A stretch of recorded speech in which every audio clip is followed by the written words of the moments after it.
as nossas saudações às amigas, aos amigos aqui presentes, nossas saudações àqueles que nos acompanham pela TV SEI, para hoje reflexionarmos a respeito da inteligência emocional e inteligência espiritual.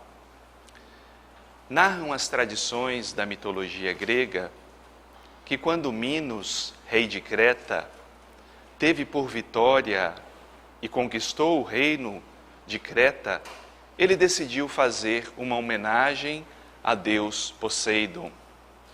E disse ele que faria o sacrifício de um touro, um belo animal. Mas como aquele animal era muito belo, Minos de última hora desistiu de fazer a oferenda, substituindo por um outro animal menos valioso. E os deuses ficaram possessivos àquela altura. Os deuses da mitologia grega tinham muito das paixões humanas. E Poseidon então decide castigar Minos, fazendo com que sua esposa, Pasífae, ficasse apaixonada pelo próprio touro. E daquele amor nasceu o conhecido Minotauro. Quando o Minotauro nasceu, era uma fera desgovernada, que Minos teve tanta vergonha do ocorrido, que decidiu pedir a Dédalo, que era um excelente escultor e arquiteto, para que construísse um labirinto. O touro deveria ficar escondido no labirinto, e aquele labirinto seria impossível de alguém sair. Assim foi feito.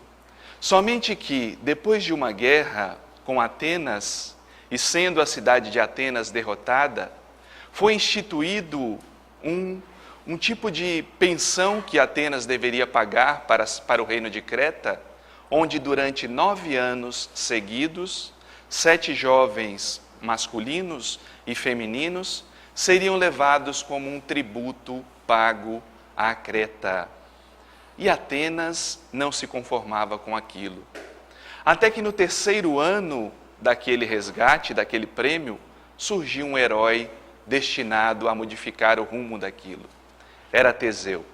Teseu não se conformava com aquele tributo, porque será que 7 homens e 7 mulheres, jovens, deveriam morrer todos os anos para alimentar o Minotauro. Isso não deveria continuar assim. E munido de uma força heróica interna, Teseu decidiu partir com aquela embarcação de Atenas até o reino onde governava Minos. Lá chegando, a filha de Minos, Ariadne, apaixonou-se pelo jovem herói e disse a ele: é impossível que alguém se adentre e consiga sair do Minotauro, do labirinto do Minotauro vitorioso. Mas Teseu era insistente. Ele sabia que deveria haver alguma forma de enfrentar o Minotauro, de lidar com aquela força que devorava as pessoas. Ariadne então teve uma ideia. Ele elaborou um fio pelo qual Teseu conduziria, adentrando-se pelo labirinto, e munido de uma espada, ele mataria o Minotauro e conseguiria sair novamente, seguindo os passos por onde o fio estava marcado. E assim foi feito. Teseu, com um heroísmo incomum, conseguiu desfechar o golpe fatal no Minotauro, resgatando a própria honra de Atenas e trazendo de volta aqueles jovens que deveriam ser sacrificados. O mito segue por outras vertentes, mas por ora pararemos a análise nesse ponto. Porque, de certa forma, temos em nós uma natureza desgovernada. Somos talvez como um Minotauro. Parte de nós é humana, mas parte de nós ainda faz parte dos instintos animais. Metade homem, metade touro, como era o Minotauro. Somente que, como a cabeça do Minotauro era de touro, ele não tinha ainda a luz da razão, do discernimento, de saber lidar com o próprio campo emocional, e matava as criaturas. E quantas criaturas ainda se encontram na terra desgovernadas por seus instintos?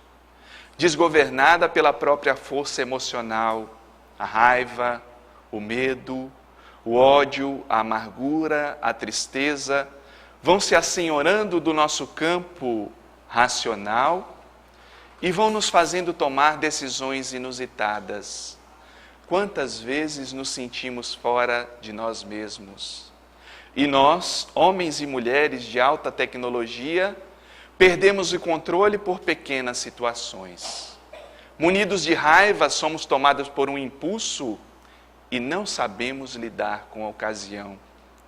É por isso que, certa feita, Carl Gustav Jung disse o seguinte: a despeito da nossa orgulhosa pretensão de dominar a natureza, ainda somos suas vítimas, pois não aprendemos nem a nos dominar. E o que deveremos fazer para nos dominar? O que deveremos fazer para aprender um pouco mais a respeito da nossa própria natureza?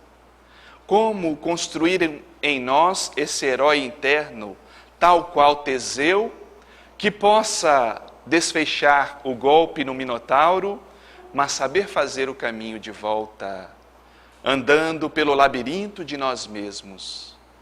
O labirinto pode significar a nossa própria psique, aqueles quartos escondidos dentro do nosso mundo interno, aquelas gavetas trancadas que muitas vezes nos adentramos, mas não sabemos como sair.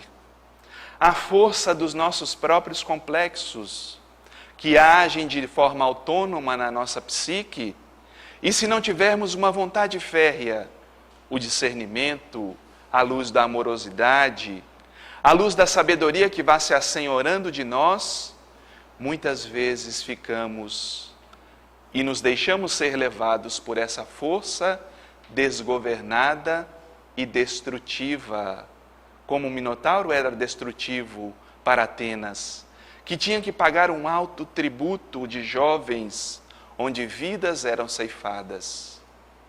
Qual é o Minotauro que se encontra em meu mundo íntimo?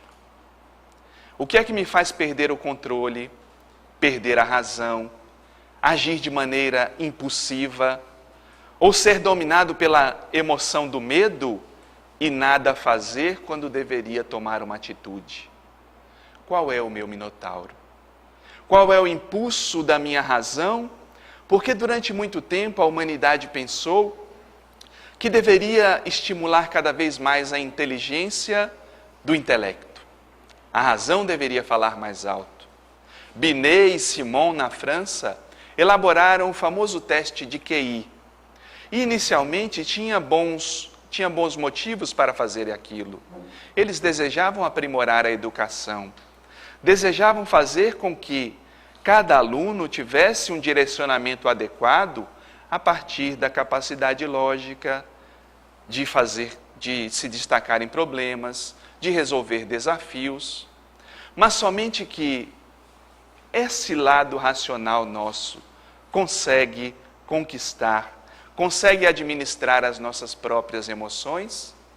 E a benfeitora Joana de Ângeles nos recorda: por longos anos, e particularmente durante o século XX, se acreditava na existência de apenas uma inteligência, que seria denominada intelectual, encarregada da análise das coisas, dos cálculos, do conhecimento generalizado, e que, mediante testes bem elaborados, podia ser medida.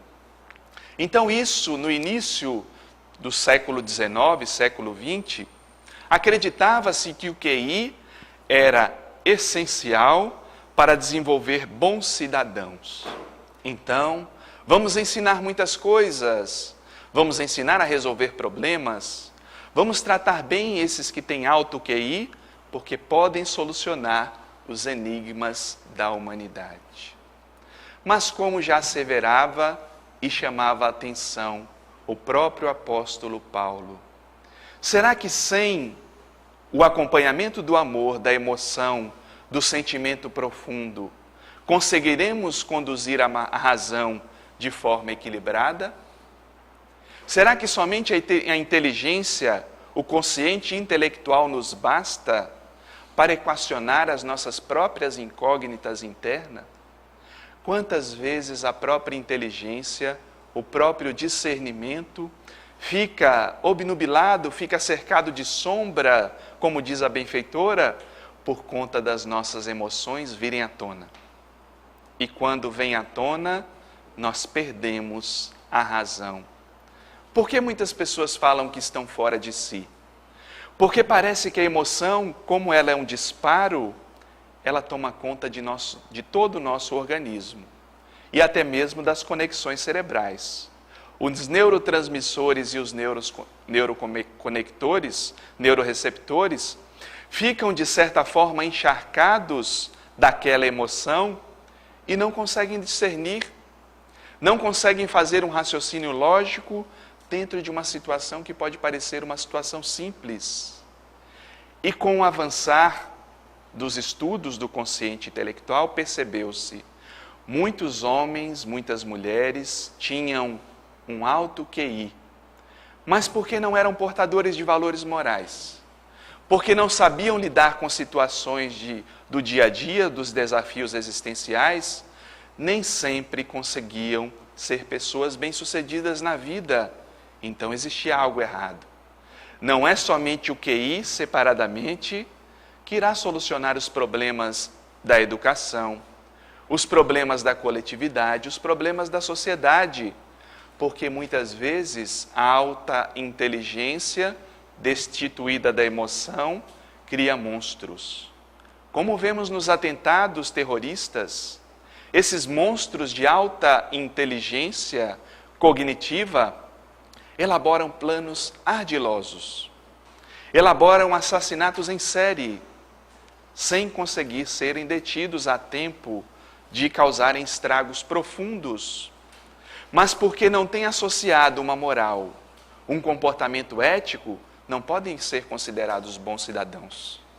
Não podem ser considerados pessoas de bem, porque agem ainda puramente com a razão associada ao instinto natural, ao instinto selvagem que fala mais alto, ao instinto do poder, e como o próprio Jung recordava, quando somos dominados pelo poder, não conseguimos fazer fluir a força do amor em nós. As relações de poder não têm amor, e precisamos elaborar a força da amorosidade para que consiga nos conectar de forma mais profunda com a alma. E Jung terá a oportunidade de dizer: o homem gosta de acreditar-se senhor da sua alma.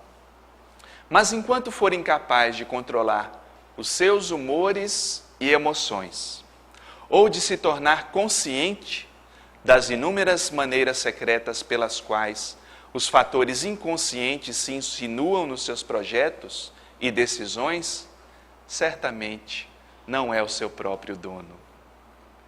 Quem é dono de si mesmo? De que forma poderemos ser donos de nós mesmos? Somente desenvolvendo a inteligência num só prisma, numa só ótica?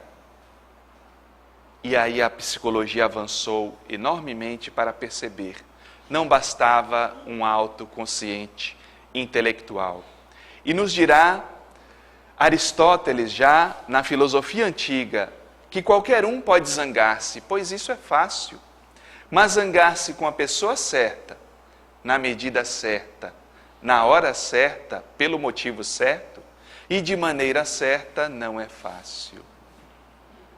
Não é fácil direcionar as emoções de forma positiva. E isso não tem inteligência cognitiva racional que nos faça fazer isoladamente. Se não temos um comportamento emocional equilibrado, se não temos valores, quando a raiva se assenhoreia, tomamos medidas destrutivas para fora e para dentro. Ou então, dominados pela emoção do medo, nada fazemos, o que também é um erro, porque muitas vezes nós precisamos da raiva. O correto, o positivo, seria transformar essa raiva numa indignação que mobilizasse e modificasse o estado das coisas. Quantas vezes precisamos sim de um pouco de raiva, não para pegar e esgoelar o outro, para colocar as mãos no pescoço do outro, porque isso foi na época do homem e da mulher da caverna. Mas para tomar atitudes, para corrigir determinados comportamentos, para dar limites no processo educacional. Porque imaginemos, enquanto pais, se nós não colocamos limite na relação com os nossos filhos, se não usamos da nossa indignação para orientá-los, para colocá-los de castigo, isso sem precisar de violência, quem é que vai fazer esse papel? Se nós não aprendemos a lidar com essa raiva e transformá-la e canalizá-la de maneira positiva, se esses jovens não são educados, serão os futuros delinquentes que gerarão confusão na sociedade, porque não tiveram pais atentos, que soubessem lidar com esse processo. E aí adentra-se a questão de Aristóteles, nem o excesso para um lado, nem para o outro. Nem a ação exagerada, nem a falta de ação. Então, ter raiva e saber de canalizá-la, ter medo também e saber se direcionar mesmo com esse medo, ter afetos, a emoção da paixão que vem à tona, e saber direcioná-la de maneira correta, tornou-se um desafio para todos nós. É o nosso desafio atual, porque senão saímos como pessoas desgovernadas, que não têm controle, nos deixamos dominar pela ira, pelo medo, nos deixamos dominar pelo ódio e vamos transformando as nossas relações em um campo de guerra. E vamos transformando o nosso corpo em um receptáculo de lixo emocional, porque não sabemos filtrar, não sabemos direcionar, não sabemos elaborar as nossas próprias emoções. E aí os estudos de Daniel Goleman chegaram às seguintes conclusões. Que fatores entram em jogo, por exemplo, quando pessoas de alto QI malogram e as de QI modesto se saem surpreendentemente bem? Eu diria que a diferença muitas vezes está nas aptidões aqui chamadas de inteligência emocional, que incluem autocontrole, zelo e persistência e a capacidade de nos motivar a nós mesmos. Então a psicologia chegou à conclusão de que não bastava o quociente intelectual. Era necessário desenvolvermos também a inteligência emocional. Inteligência emocional não significa que de uma hora para outra nos transformaremos todos em monges e ficaremos no estado de meditação o tempo todo, sem nos perturbar. Não, isso seria provavelmente uma fuga do mundo, uma ilusão, porque senão Deus criaria para cada um de nós uma caverna.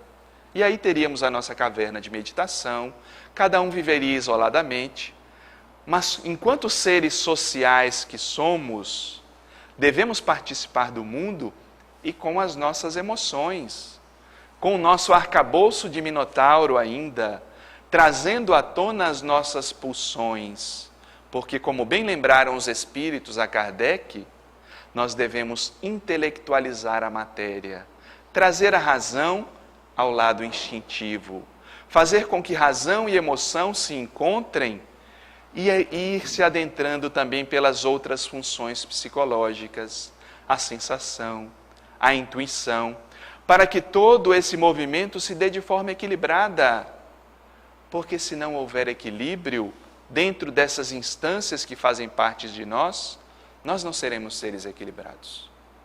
Por maior domínio que tenhamos das forças da natureza, por maior domínio da tecnologia que nós tenhamos, se não sabemos governar a nós mesmos, se não entendemos as nossas emoções, se não as respeitamos e dialogamos com elas, fica difícil se conhecer mais profundamente. E temos que ter tempo para dialogar com as nossas emoções. Parar para conversar um pouco mais. Quando elas chegam à tona, saber qual é a mensagem. Se é o medo, o que o medo quer nos dizer? É uma paralisia ou é algo que nos impõe uma cautela?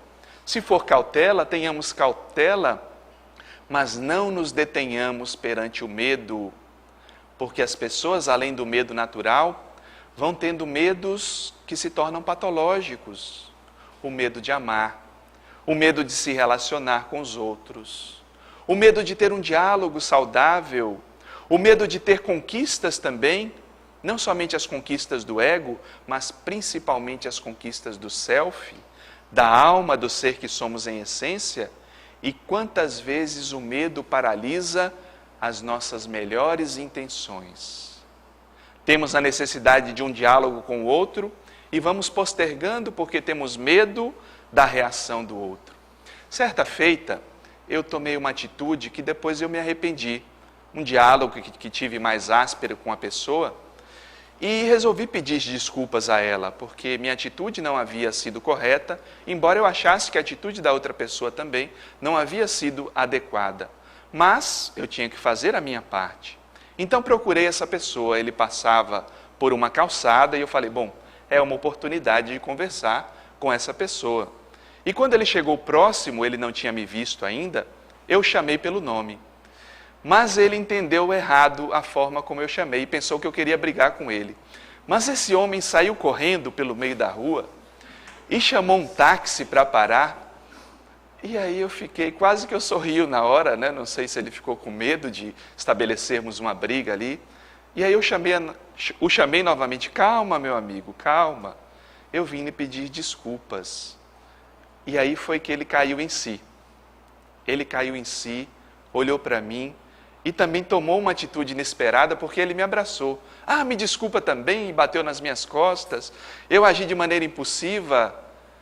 E ali naquele momento eu percebi como muitas vezes nós somos dominados por emoções e a razão não se dá conta do processo que está acontecendo, do processo que está em curso. Ali se tratava de uma tentativa de um diálogo, mas o que ele decodificou foi uma tentativa de agressão. E como a emoção que deve ter vindo à tona para ele foi o medo, ele decidiu correr, porque é assim que nós fazemos no reino animal. Ou corremos, ou nos paralisamos, ou então enfrentamos.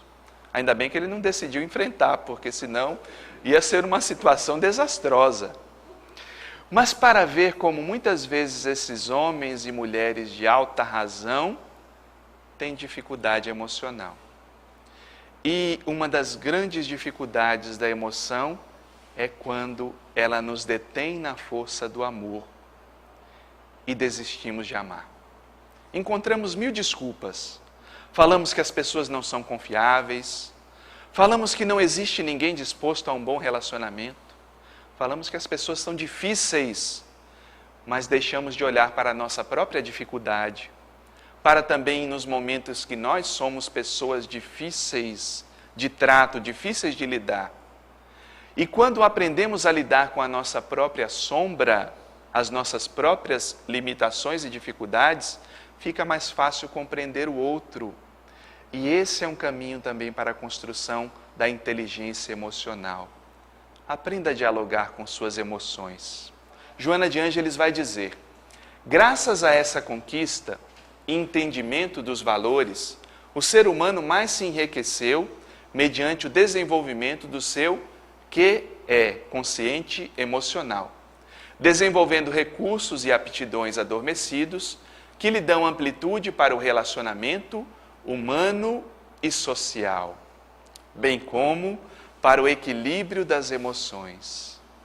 Então, Joana de Ângeles, ela confirma, corrobora a importância dessa inteligência emocional para que aprimoremos esse nosso lado humano, de se relacionar primeiro conosco, porque a inteligência emocional tem que partir de nós.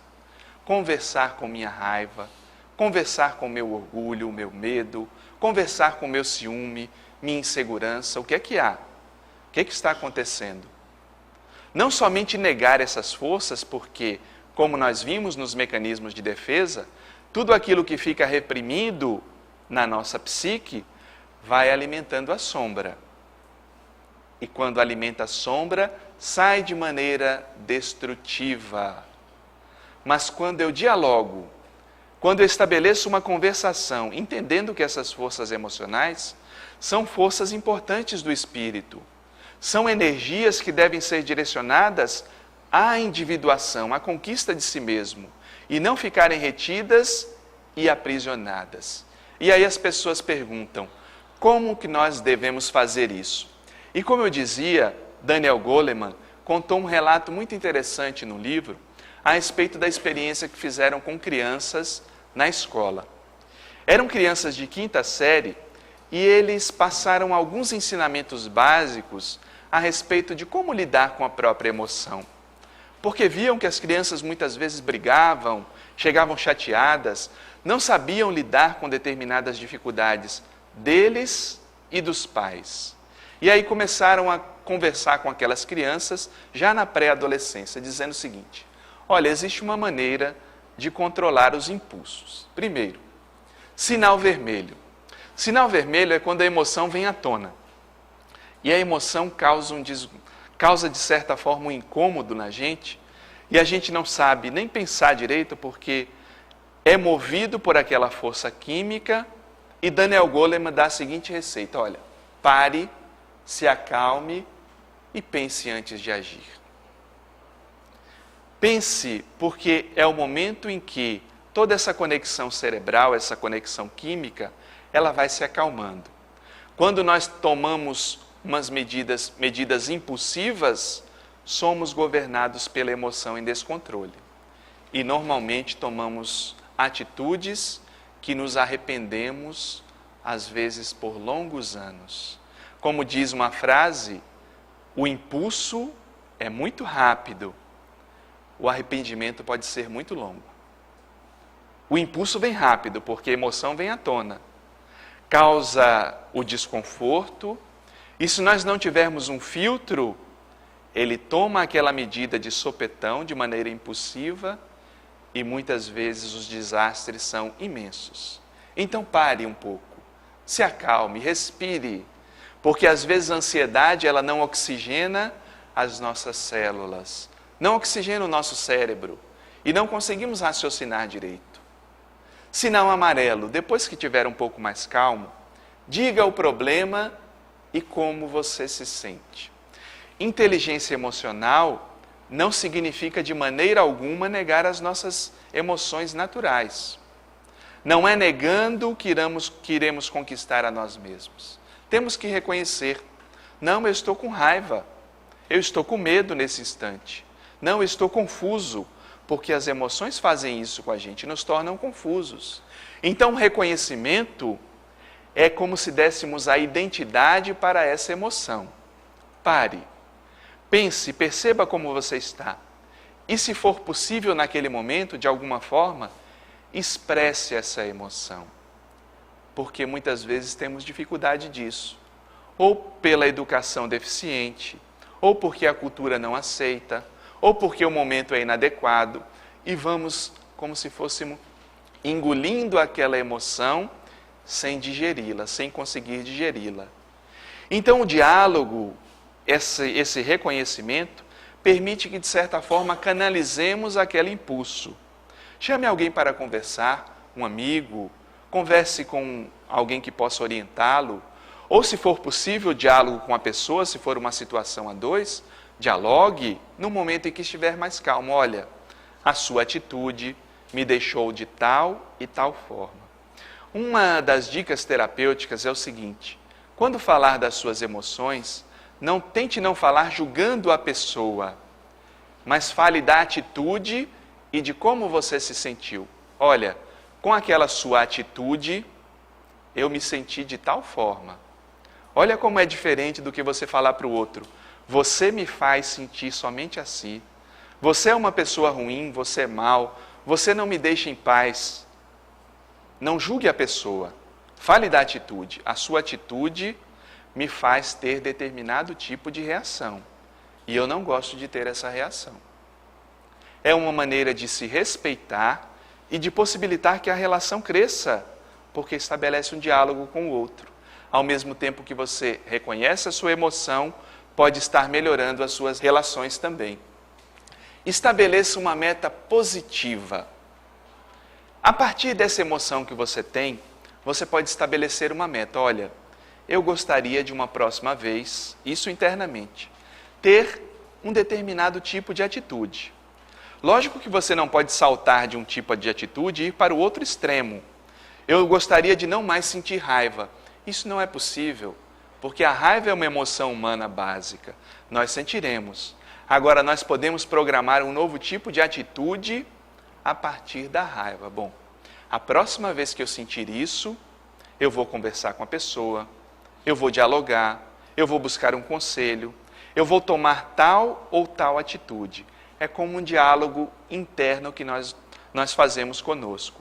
Muitas pessoas querem romper de uma hora para outra com o próprio padrão comportamental. E a evolução não dá saltos. Quando nós temos um padrão, é como se estivéssemos acostumados dentro daquele tipo de comportamento. E para romper é necessário uma vontade muito firme, é necessário que desejemos bastante modificar aquele processo. E aos poucos nós vamos conseguindo. Bom, eu continuo sentindo medo, mas eu vou caminhar um pouco mais. É como treino, é interessante uma pesquisa que fizeram a respeito do medo. Sabe qual é o maior medo que as pessoas têm? De falar em público. Falar em público mexe com as pessoas, às vezes muito mais que o medo da morte, porque ela pensa que se for falar em público vai morrer. Bom, eu não conheço casos, da pessoa morrer porque estava falando em público.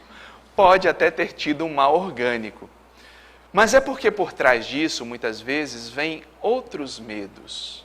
Vem o medo de ser julgado, vem o medo de cometer um erro, dar um branco e a pessoa não saber o que fazer. E nós trazemos isso arraigado. Então, às vezes, o medo de falar em público é somente a fachada. Está por trás, às vezes, uma autoestima muito baixa, porque eu me considero uma pessoa que não tem muitos recursos. Não é que todos nós precisemos falar em público e desenvolver tal habilidade, mas precisamos lidar quando isso se transforma numa trava para as nossas vidas. Isso se transforma no medo e saber o que está por trás. Eu me recordo das primeiras vezes que fui convidado para falar em público e meu coração parecia uma escola de samba, que ia para um lado, ia para o outro.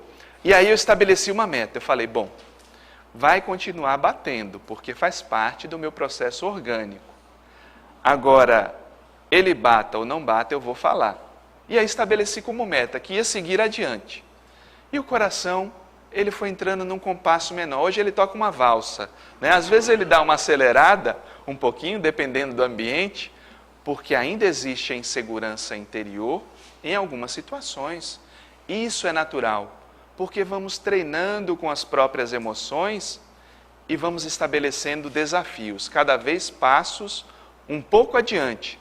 Não precisamos andar todos os passos de uma vez só.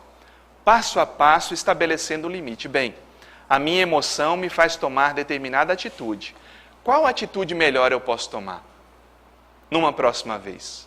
Como é que eu posso agir a partir de determinado evento, se ocorrer novamente? E aí vamos estabelecendo metas. E aí, como o próprio Daniel Goleman diz, pense em muitas soluções. Deixe sua mente ser criativa, porque também as emoções em desgoverno nos limitam à criatividade. Não pensamos em outras formas de ver a coisa, de sentir, de elaborar soluções e vamos deixando que as emoções nos governem, para finalmente, depois de adiantar-se às consequências, prevendo o que pode acontecer, termos o sinal verde. Siga e tente o melhor plano. Daniel Goleman e outros pesquisadores perceberam que com o desenvolvimento emocional teríamos grandes avanços. Mas será que a criatura é somente o seu intelecto e as suas emoções? Será que são somente essas duas partes que fazem o contexto todo funcionar e, de alguma forma, direcionar melhor os seus esforços? Com o avançar das pesquisas, e nos anos 90, fizeram vários experimentos com pessoas que tinham alguma conexão religiosa. Fizeram escaneamentos cerebrais em determinados indivíduos quando meditavam, quando oravam, quando pensavam em Deus e perceberam. Esses indivíduos parecem ter, além de um melhor funcionamento orgânico, porque são dotados de melhor saúde, eles têm um maior controle perante as suas emoções. Maior controle não é detê-las, mas são indivíduos que sabem lidar com suas emoções, porque também interagem com sua essência espiritual. Então, Dana Zohar chegou à conclusão de que havia, além do consciente intelectivo, do consciente emocional, havia inteligência espiritual. Se o homem não sabe governar a sua relação com Deus, se ele não se adentra na essência do espírito que é, pode até ter um certo nível, um certo padrão de controle emocional, lidar bem com as emoções. Mas se ele não se adentra na essência do que é, ele não pode ser considerado um ser total. É por isso que a inteligência espiritual também deve conectar-se à nossa inteligência emocional, porque traz a questão dos valores, traz a questão da ética, do padrão e da relação com nossa unidade cósmica fundamental. Porque, como diz Dana Zohar, nem o QI, nem o QE, separadamente ou combinados, são suficientes para explicar a enorme complexidade da inteligência humana, nem a riqueza imensa da alma do homem e de sua imaginação. Inteligência espiritual. Inteligência espiritual não é ter uma religião, mas é ter um profundo senso de religiosidade. Não é simplesmente frequentar uma sessão doutrinária, porque muitos vêm para uma doutrinária por um contexto social, outros vêm porque tem uma energia tão boa que dá vontade da gente dormir, como alguns estão fazendo aqui, o olho vai fechando, a pessoa vai virando a cabeça para trás, né? Tem um deus da mitologia, que é o deus Hipnos, que adora a sessão espírita, ele adora. Ele fica nas cadeiras e vai puxando as cabeças, hein? Aí você só vê a cabeça balançando para trás. A pessoa olha, acorda atenta, como se tivesse. Então não é exatamente frequentar uma religião, mas qual é o senso de ligação que eu tenho com Deus? Como eu converso com esse Deus interno e com Deus do universo? Como é que minha essência, o ser espiritual que eu sou, se conecta a essa outra essência? Porque também saber lidar com as emoções, saber lidar com minha natureza, é perceber que existe um plano divino para cada um de nós. Existe uma finalidade precípua para cada alma. Existe um ser latente em mim que quer vir à tona, mas enquanto eu não faço minha jornada, ele permanece preso nas amarras do mundo, permanece preso nas próprias emoções.